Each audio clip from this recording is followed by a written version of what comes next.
Welcome to Shotgun Story, the podcast that has conversations with indie creators about music, meaning, and the point of it all, so that you may be inspired by the journeys of other artists who are doing it for themselves, and maybe gain a little more understanding as to why it matters quite so much that you keep creating. With a career in the creative industry spanning 15 years, Angela Weickl has fulfilled multiple roles: talent agent, music industry consultant, journalist, DJ, and radio show host, to name a few. She is also the director of the South African chapter of shesaidso. Always striving to be an innovator and change maker, her latest role as the culture and network manager for Levi's House of Strauss Africa offers her the opportunity to utilize her accumulated skills in one environment. Where there is an Ange, there is a way. Hi, Ange. Hi. I had to squeeze that last line in because it's I always put like something at the end of my email signatures on like certain of my email accounts to see how far people read down, because like Yes. Like how people go, oh, can I please have your phone number, and it's in your email signature, and that kind of like lack of comprehension skills and paying attention to detail says a lot about a person. And when it's a business discussion, your lack of attention to detail is a very glaring warning of how things are going to go. If you go through the effort of making an email signature, it's because you don't want people to ask you those questions constantly. So my one email address has Jack of all trades, master of the universe. Wonderful. And then my other one has, where there's an Ange, there's a way. And I'm proud of both of those. And every now and then someone will reply with that. And I'm like, good job. You read the whole email. Love to see it. Were you ever a copywriter? I started out doing like music reviews. I think it must be like 2015. Mm-hmm. Yeah, and the way that it happened was I lived in this digs in Tamboerskloof with a couple of my friends. And I was playing lots of shows. And my one friend, he liked to go to shows, but he was also a homebody. So he wouldn't go to like all the parties. He'd only go to like very specific shows. But then I would come home at like 2, 3 in the morning, drunk after playing, and like he'd be up like watching TV or something, or it'd be the next morning when we're having coffee, and he'd be like, oh, how was last night? And I'd just give him like a play-by-play of the whole party. And he was like, you should totally write about shows, because I love how you explain to me. It feels like I was there. Yeah. And I don't feel like I missed out on the party at all. Or I do feel like I missed out on it, but that's a good thing, because now you've shown me that it was a great time and I should have been there. So then I was like, cool. But I was also like, it was that crazy time in music, South African music journalism, where it was prolific because you had things like Mahala and all of that, but people were super scathing and critical. Yes. That whole freedom of speech like went way too far. So people were like super mean. And I got stuck in that for a bit as well. I was a bit of a dick sometimes, but I was young, It was an interesting time. And I started writing under pseudonym because I was playing so much. I didn't want people to think, oh, I'm like judging everyone while I'm playing these shows with them and all that kind of stuff. So I just created like a pseudonym, but I was also worried about getting judged about my writing because I wasn't trained in any way. Being an avid reader my whole life, and I've like always had lots of notebooks, but I didn't do any training, and I wasn't particularly amazing in English at school, And I sent a piece into LMG, and it was still when John Monsoon was there. Yeah, I remember. And also John Monsoon I'd known from like since I was a teenager, so I was also like not trying to look like an idiot in front of John Monsoon, you know what I mean? And the feedback was super positive.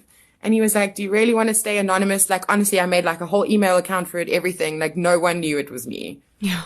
And I was like, just for now, can I please stay anonymous? And then we'll see how it goes. And I wrote for like a couple of years under that pseudonym. John even got me work with other publications aside from LMG, writing under my pseudonym. Yeah. And then when Tekla took over LMG, I had like done a few things randomly under my own name. And she called me for a meeting and she was like, listen, I really want you to write for LMG. And I was like, well, I'm going to break it to you now because you're the new editor, but I actually have been writing for LMG for like the last few years. And she looked at me and she's like, I knew it was you. She's like, I couldn't prove it. She's like, but I had this feeling and I knew it was you. But then I didn't tell anyone else. Like there's maybe like 5 people that know. I'm not even going to say the name in this podcast because I don't need that kind of energy in my life right now. I don't think there were a lot of people who wrote under pseudonyms for LMG, so someone will work it out. But it was so funny because then I was like, cool, I'll write under my own name now. I'd like had the practice. I was super confident in my writing. And then, yeah, I worked for LMG up until the end. Yeah. And then written stuff for like Red Bull and a couple other people. Tekla and Tex in the City kind of gave me the opportunity to interview like artists from all over the world. And we got a lot of exclusives because of the caliber that the site was putting out. So I really had like amazing opportunities, which I'm really grateful for. Yeah. But then I got super busy and I had to put that all on the back burner. So last major thing that I wrote was a review of Search Festival, the New Year's Eve festival from the end of 2019, because it was for Resident Advisor. And I was like, I've always wanted to write for Resident Advisor. So I'll do it, you know? Yeah. But so I kind of like came out of semi-retirement. So now I like help people with their bios and do that kind of stuff and do like short pieces, which is easier for me because then it's like maybe 2 hours out of a day. Whereas like committing to long story pieces needs like a lot of time that I unfortunately don't always have, which is a good thing. I like being busy. But I haven't thrown the writing away. I just am more discerning and more careful about my schedule when I do it. Totally. And I mean, time, the older we get, feels scarcer and scarcer. But you are totally into music, right? Like the most. How did it begin? What drew you here? I was a kid and it started with my parents' vinyls. As simple as that. And then it grew into me having my own cassette deck with like the double cassettes where I was like recording off the radio and then bouncing to another disc and making all of these mixtapes. And then I studied sound engineering after high school. Nice. I was a live music engineer for like 2 years. And it was wild because I got to mix like bands that I'd been listening to like the whole of high school. I remember I got to work with Martin Rocker and the Sick Shop and I nearly died. It was such a crazy time, you know? From the live sound, that got kind of like, because that's like quite a hectic job to have, not only for your ears, but also physically. There's a reason why mostly men do live sound and are like gear guys, because it's a lot of heavy lifting and it's very dirty and it's long hours because you have to be there long before the show and you're there long after the show. I had this moment where I was like, this is not the glamorous picture I had, because in my mind I was like going to be working in like a really amazing studio and doing like recordings and stuff like that. But there just wasn't an opportunity for that. So I had to work because my dad was very strict. Like, this is what you studied. This is what you have to work in, you know. He wasn't really the guy who was like, oh, you can do whatever you want to. He was like, we paid for your diploma. You have to be a sound engineer. Yeah. So I pushed through for like 2 years. And then I actually had the opportunity to start working at the Armchair Theatre, like the original one. Wow, with Gil? Yeah, with Gil. Yeah, Gil was my boss. I was one of the managers and I worked there up until it shut down and Gil sold. But while I was at the Armchair was when I discovered DJing. Yeah. Didn't really understand. I knew that DJs existed, but obviously didn't really have like the social media and internet like we do have now. So like when you discovered something cool, it was usually because someone else was doing it. All I ever did was like I made lots of playlists and I was always sharing music with people, and like that love of music just permeated everything that I did. At one point someone was like, well, why don't you just DJ? You already make like the playlist that everyone listens to. And that's how it started. Oh, wonderful. And 15 years later, here we are. And I don't think there's a single day goes by that I don't listen to music for at least a couple of hours a day. Like I enjoy silence when the moment requires it. Yeah. But I can never relate to people who go, oh, whatever's playing in the background is fine kind of thing. I'm just like, how are you not emotionally affected by what is playing right now? Whether it's good or bad, how is this not affecting you?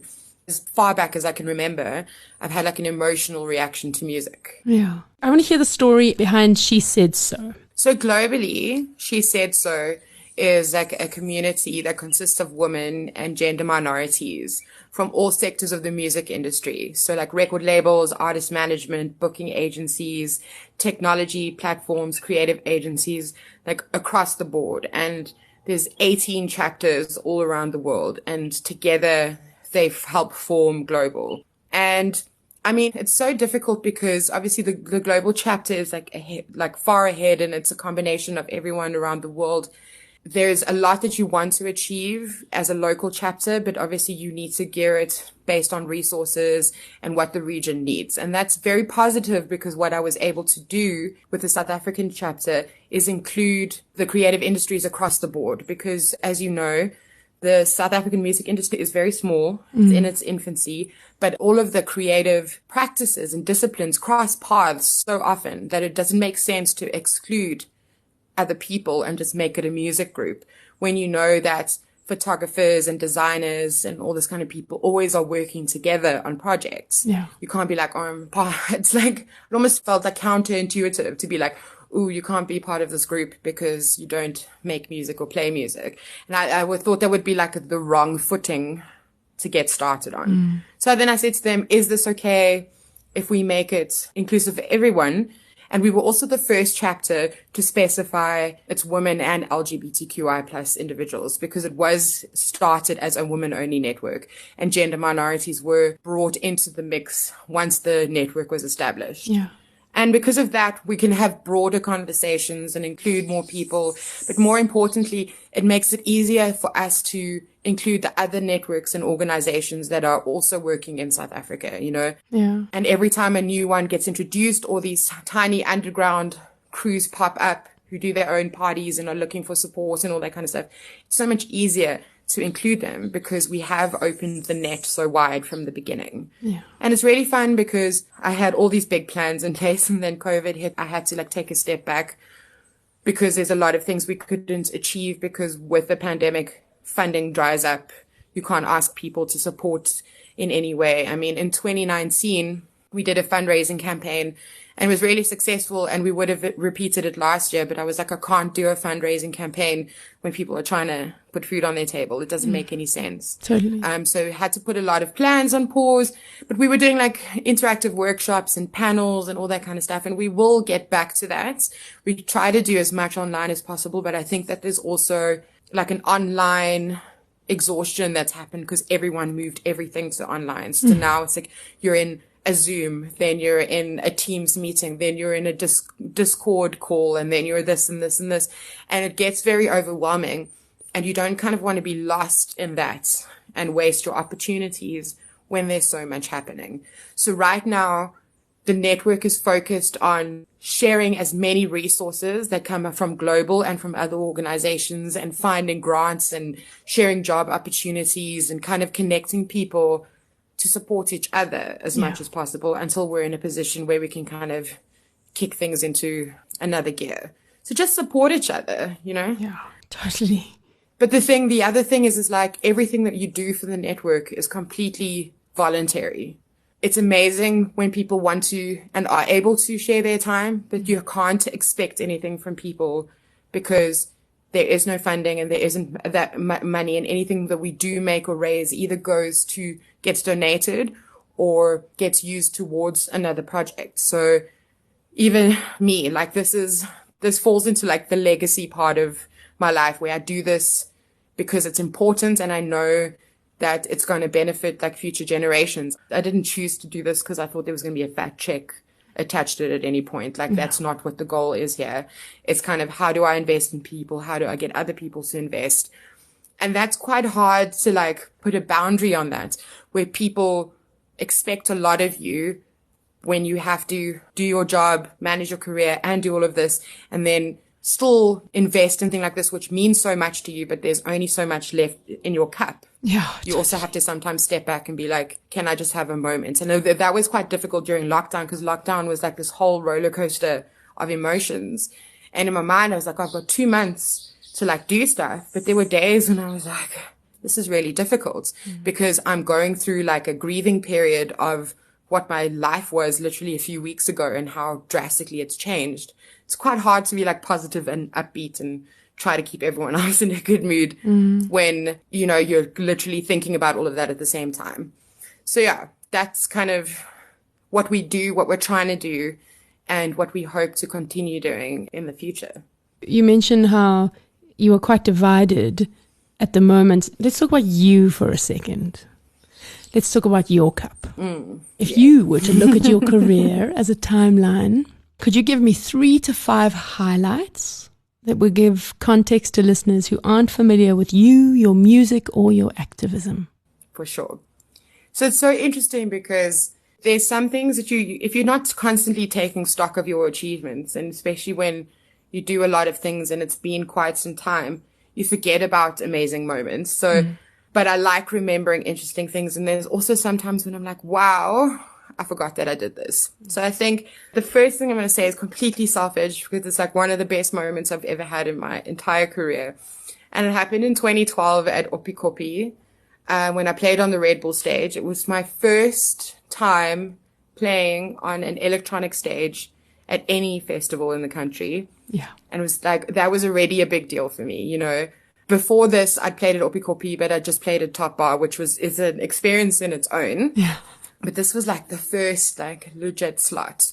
And then they released the lineup and it was me and then Cybot and then Diplo. That was the order. And I was like, I'm going to die.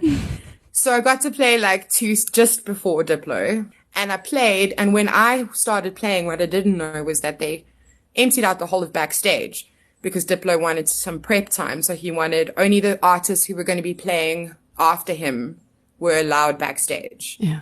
So while I'm playing, everyone's like jamming. It's like the most people I've ever played to in my entire career. Such a surreal experience. And I come off stage and I walk backstage into the tent and Diplo's sitting at a table with his headphones on in front of a laptop.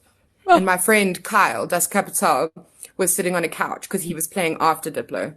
And he came running to me and he's like, yo, that was such a good set. He's like, Diplo asked about you while you were playing. And I was like, shut up. No ways. That's so and nice. I walked to the Red Bull fridge to go get a drink. And as I opened the fridge, he took his headphones off and he looked up and he said, can I please have one of those? And I was like, duh, of course. So I hand him a Red Bull and he goes, was that you playing just now? And I went, yes. And he goes, that was really good. Well done. And I literally froze. I like died. Oh. I went like corpse mode that I walked out of the tent without a drink for myself and I didn't know what was going on. And I got outside and I was just like, what just happened? What just happened? Because this is like literally the first major proper thing that I'd done. And I'd been like, done all of my residencies and I'd built up to this point. It blew my mind. Not only did he talk to me, but he listened to my set and he complimented me. And I was like, I don't think people really understand that no one has to say those things to you. Yeah. Whether they're like the smallest artist or the biggest artist, no one has to tell you that you did a good job. Like they do that because they really want to. Like everyone's super excited to criticize you when you mess up, but compliments aren't that easy to get out of people. And that like made my whole year. It was such a special feeling. And I kind of, for the next few years, held on to that. Every time someone tried to criticize me or told me that I like, you know, couldn't do something or that I wasn't the right kind of DJ, wasn't going to be successful in whatever element, I just kind of went back to that moment and I was like, you know what? Diplo thinks I'm cool, so I don't care what you think. That's wonderful. I like that as a little energy moment. I mean, that's almost 9 years ago and I still remember it crystal clear, like it happened last week. And that's really special to me. Yeah. I know it's going to be hard to top that with the rest of them. I mean, do you have anything that tops that? In different ways, because that's like a huge celebrity surreal moment. Definitely a highlight was like, I'd never considered radio in any formats. I had a friend who studied drama and did like a course for radio and was like doing graveyard shifts on local radio and all of that. And she was pushing to be like a radio host. And then for a number of reasons, all of that kind of fell apart and she had to pivot.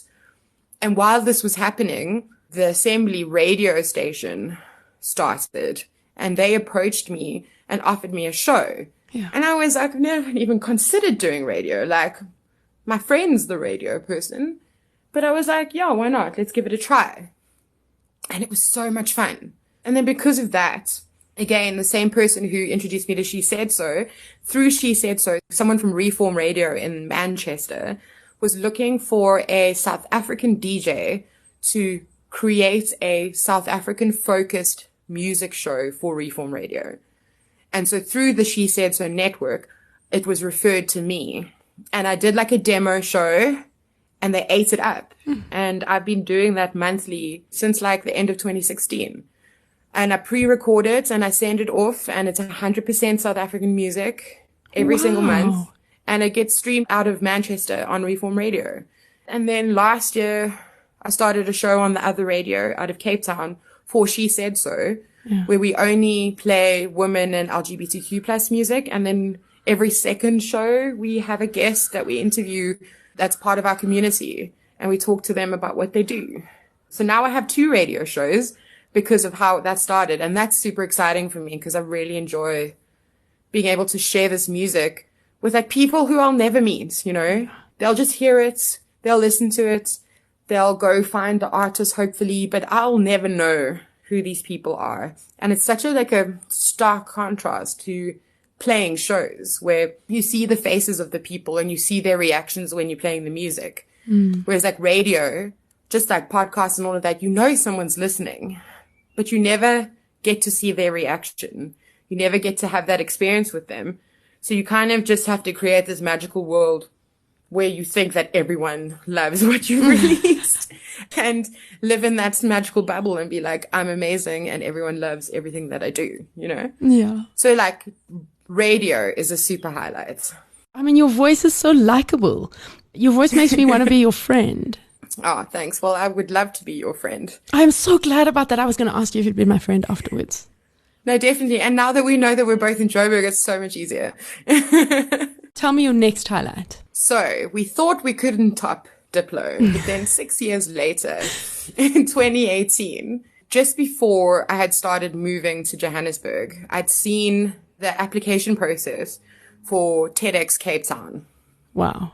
I was in this phase, you know, when you decide to up and leave a city, you're like throwing caution to the wind. You're like, I am invincible. I can do anything. So I was in that mind frame and I was like, let me apply to do a TEDx talk because why not? I'm a badass. Plus, if they say no, I wasn't doing one anyway, so it's not that much of a loss, you know?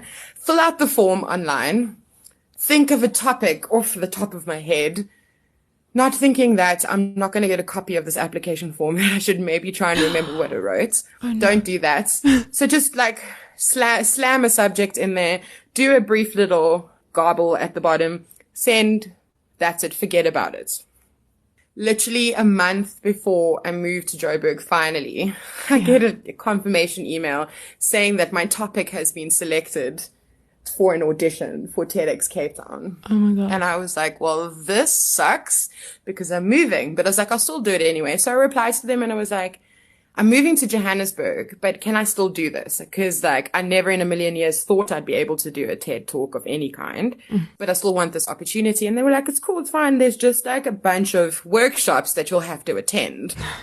So then for the next few months, I've had to fly down to Cape Town to do these workshops on Saturdays. So I would come for the weekend if I didn't have any shows in Joburg, or I would like fly on the red eye first thing on a Saturday morning, go to the workshop and then fly back in the afternoon so I could be back in time for a show. It was such an incredible experience. So I did my pitch. Luckily, when they emailed me, they told me what my topic was, which was super helpful. Yeah. And I was like, oh yeah, this was a really good topic. This is why they chose me. The first one, you write your own pitch and then you have to present it. And then a couple of weeks later, they mail you and then go, you have been chosen or you haven't. So I made it to the second round. And that is when you sit through like a session where they teach you how to like focus your topic more and what that's going to look like. And then after you pitch that, when you get chosen from that round, you get paired with a coach, and it's someone who has like Toastmaster and MC experience and who has done a TEDx talk before. And I got paired with such an amazing coach. She was really incredible. And I only think that I was successful because it was her, because she was so calming. And every workshop we learned, I mean, we had people coming in to teach us about like body language and all of these things. So like, honestly, paying for all of those flights and doing all of that was like paying for an education.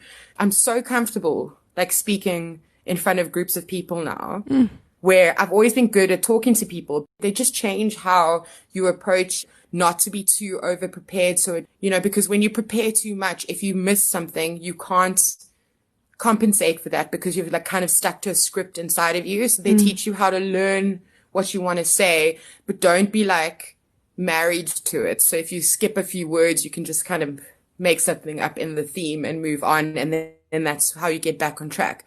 Because as you know, TEDx, there's no teleprompters, there's no note cards, nothing. Like with TED Talks, you have to, whether you speak for 5 minutes or 15 minutes, it's all out of your brain. Amazing. And that was so daunting. My talk in the end was 11 minutes. And up until a week before, I couldn't remember a thing. Yeah. And I was starting to panic. I stopped drinking. I stopped partying for 2 weeks before the TEDx talk to like clear my mind, so that the only thing, I stopped reading books, stopped watching series. I was like, nothing can be in my brain except for my TED talk. And then all of a sudden, the night before, I was walking up and down and I was having a cigarette and I was pacing and I said my whole talk without blinking. Oh. For the first time. And I was like, well, this is very convenient, seeing that it's the night before. I'm so grateful. And then I did it again. And then I did it again. And then I took a break, went and had a shower, came back, and I did it again without faltering. And I was like, oh my God, it's in there. It's in my head. It's not going to go away anymore. It's in there. And that was like so empowering, because I was like, you can't mess with me now. Like there's 11 minutes of really good content imprinted in my brain. And I didn't even listen to music on the airplane or anything. I was like, nothing's going to get in the way of having this in my brain. If I can tell you, those 11 minutes was like an out-of-body experience. The talk was on diversity, inclusion, and safety in the South African music industry. That is a great topic. Yeah. And it's so nice because I had like men who I know in the industry message me saying like they showed the video to like their whole team, like promoters, people who do events and work in the event industry, like showed their team the video. And I was like, wow, I'm like a whole ass resource now. That's amazing. Honestly, like TED Talk was definitely on the bucket list. Yeah. And so I got to do that. That's incredible. Can't wait to check it out. Which, I mean, leads us so nicely into the next section. Could you talk a bit about the extra hurdles that women and the LGBTQ plus community have had to and still have to overcome within the music industry? I really like this question. It's not your standard women and gender minority question. It's a very important one because just before the pandemic hit, there was this huge virtue signaling industry chatter about diversity and inclusion because people were starting to get very frustrated. Like 2020 was the year for like activism and rioting. That's people were like going for stuff. And so the conversations locally, especially in the electronic music scene, was you need to stop only booking men and you need to stop having so many white lineups as well. It's all men and it's predominantly white and it's unacceptable. And you have foreign promoters coming into the country, throwing events and not booking the right demographic of people. And then you have local promoters flying in white European artists and spending massive budgets on artists and not supporting local artists. And it was very frustrating. And so there was this like performative effort to be like, yeah, we'll do better this year. We will start widening the pool of consideration and we'll look for more artists who are queer and who are women and artists of color and all of that. And it was all words, right? And then the pandemic hits and the minutes the lockdown eased and you were allowed to do events again. I mean, I even made a joke about it on Twitter. I said, one of the symptoms no one's speaking about, they speak about loss of taste and loss of smell, but no one's talking about the loss of memory that people are suffering because clearly no one's remembered that they promised to have more diverse lineups. Yeah. Like the minute party started, it was the same dudes booking their friends, forgetting anyone else existed. You're always at the end of the queue, the bottom of the selection. The sad part is that we're already so far behind as an industry in comparison to the rest of the world. And people don't take that into consideration. We're only part of the rest of the world since 1994, right? Yeah. So that's when our music industry, technically, as it stands now, started. Heavily in its infancy in comparison to other industries. You have a government that doesn't support the creative arts in any way, doesn't see it as important. And then you have so much gatekeeping and so much resource hoarding and all of these people who think that they're so important that they get to decide who gets opportunities and who doesn't get opportunities. Yeah. And the future of our industry is wrapped up in all of that. And there's a few ways that independent artists can push back against that. And it's going to be difficult, but I think now more than ever, because we've gone through this period where we haven't been able to play shows and we've had to diversify and change how we behave, it's probably a little bit easier to convince people of this. But the minute things open up and you can start playing shows, don't play shows for people who don't care about diversity and inclusion. Don't take a show just because you need a show. Say no to those people and build your allies around you who will also say no to those people. Because when they lose support, they lose their power, and that leaves room for the people who have good intentions and will do good for this industry to step forward. But you can't step forward while there's someone blocking the way. Who's the good guy? How do we know? I think it's pretty easy. It's a lot easier than you realize. When important conversations happen, it's the people who blatantly stay quiet because they think if you don't say anything, that means that you haven't picked a side. When a conversation is important and you keep quiet, you are complicit in the wrong side of it. That's as simple as that. Especially now, I think we've already proven that people who threaten to end your career if you speak up, they don't have that kind of power. That's not a thing that can happen. And I think more people need to understand that and feel supported in that way. Where if someone says, if you say something, I will make sure you never play in this town ever again. It's okay, cool.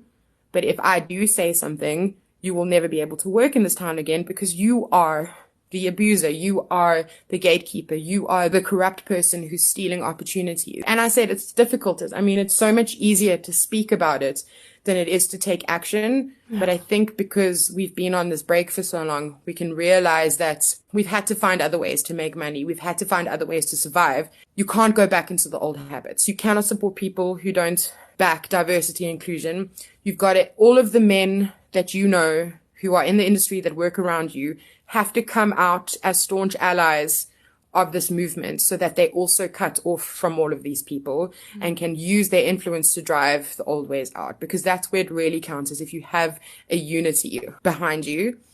It's a boys' club, the music industry. There's no doubt about that.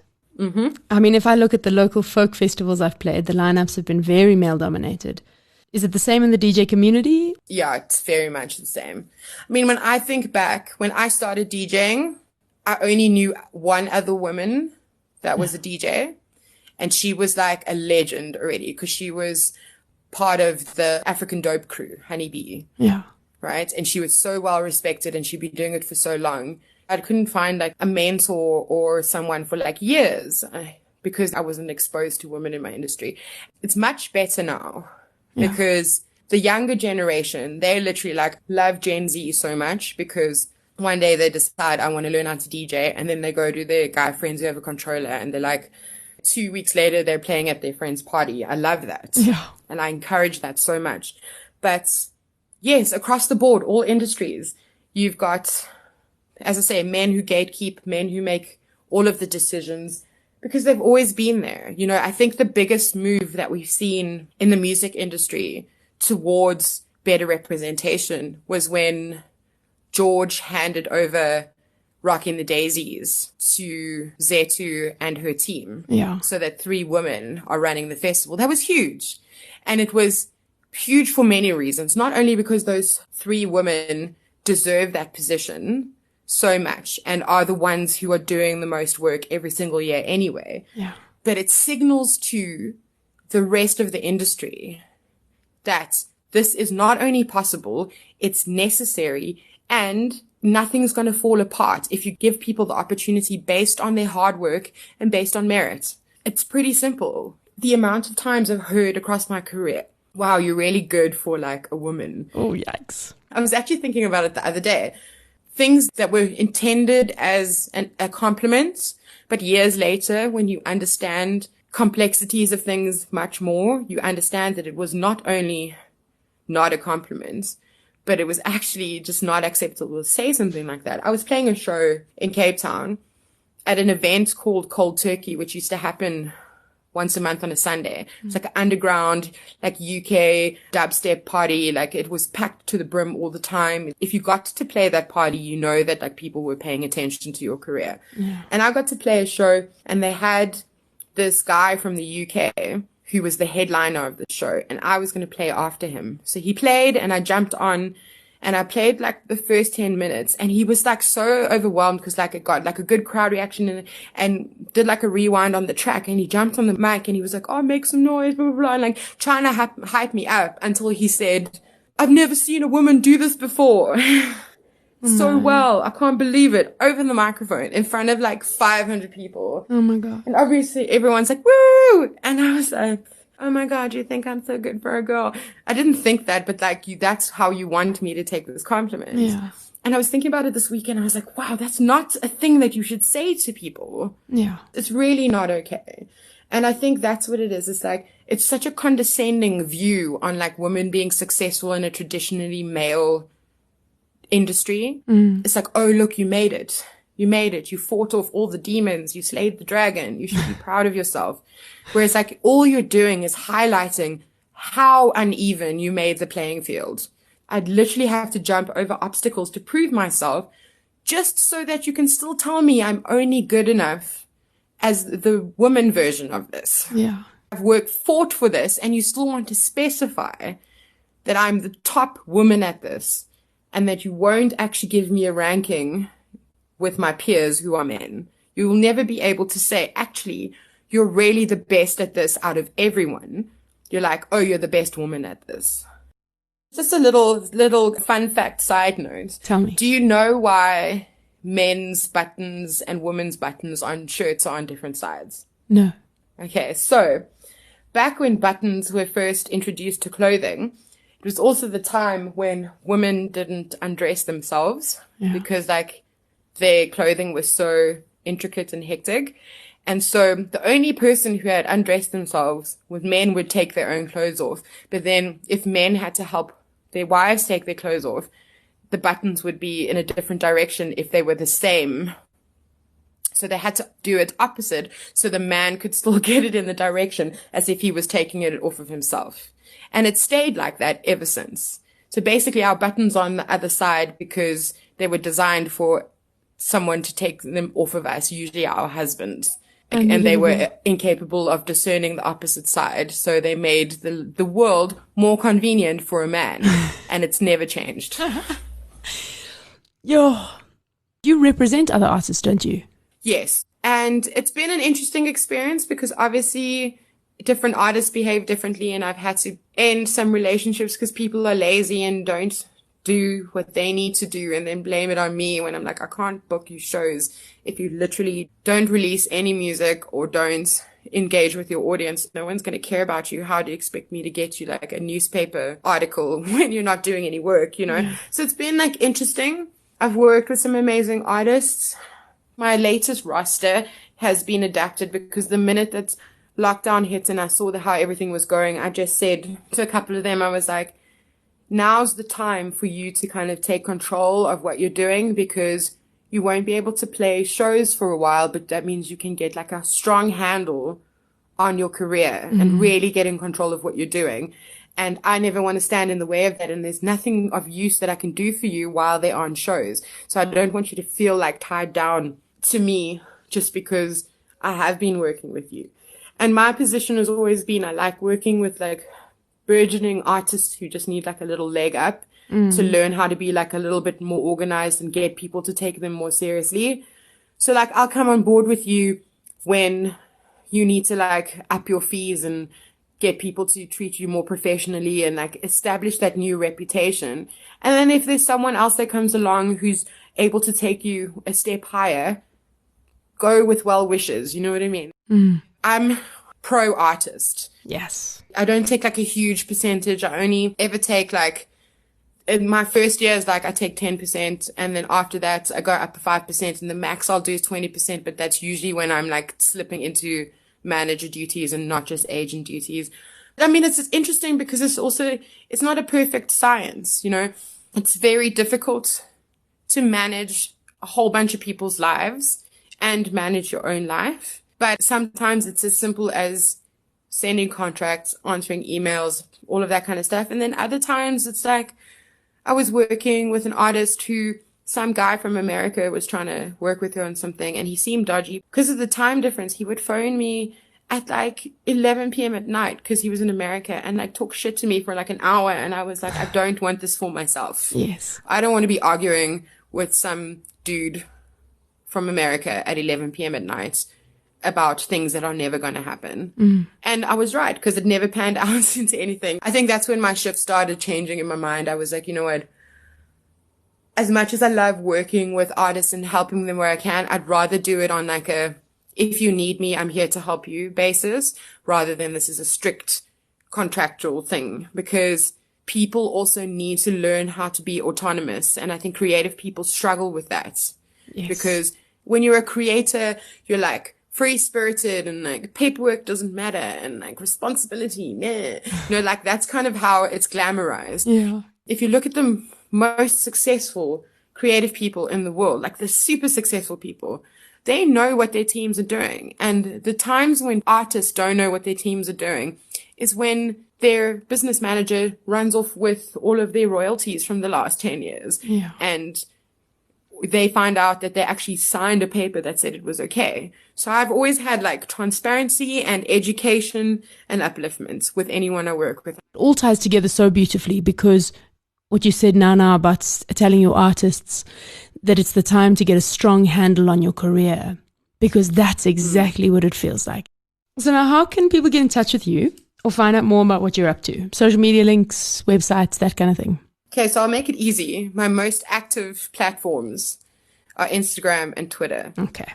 Twitter is where there's a lot of conversation happening around a lot of things. Twitter is where Chadfest was born. And then Instagram is a lot of like my creative stuff. It used to be very obviously gig and music based, but now it's more to do with my day job and like things that I make and create. And I share a lot of resources and opportunities in my stories. And they both Cult of Ange. So CULTOFANG. Amazing. Cult of Ange. Before we say goodbye, who are we playing the show out with? Oh, yes. Awesome. So Rose Bonica, Natalie, is a dear friend of mine, and she learned how to be a producer years ago. It was in 2016. I actually gave her her first live performance. She's an electronic music producer, but she plays her music live. Okay. And her very first show that she ever played was at Fiction. And she killed it. And she's really amazing. And her music has changed over the years as she's honed her skills. The song that I'm sharing with you is off her debut album, which came out last year, called Tears for the Tea Maker. And the song is called Your Mother Never Taught You Manners.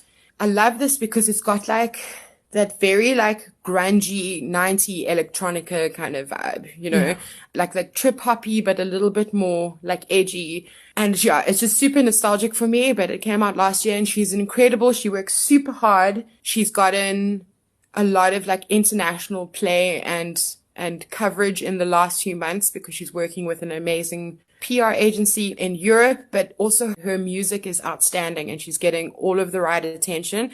And she has taken advantage of the time that she can't play shows to put all of her efforts into reaching the world because it is so well connected now because everyone's living online. Yeah. And she's maximized all of her opportunities. I can't say enough good things about her. She's really amazing. And I think you're going to love the song. Yay! Thank you so much for coming in to chat. It's an absolute pleasure. I really loved this. Such a good conversation to have. Thank you so much. Yay, thank you. There's so much important stuff here. And I'm totally going to make you be my friend anyway, off the show. Yes, no, for sure. I've got your phone number. It's in your email. So I'll drop you a message. And then, yeah, definitely. This was special. Well, thank you. I'm honored that you came to chat. If you are an indie artist whose passion for what you do can inspire or fuel others, get in touch. I'd love to chat. You can find me on Instagram at ShotgunTory. You've been listening to another production from Solid Gold Podcasts.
Be so cruel.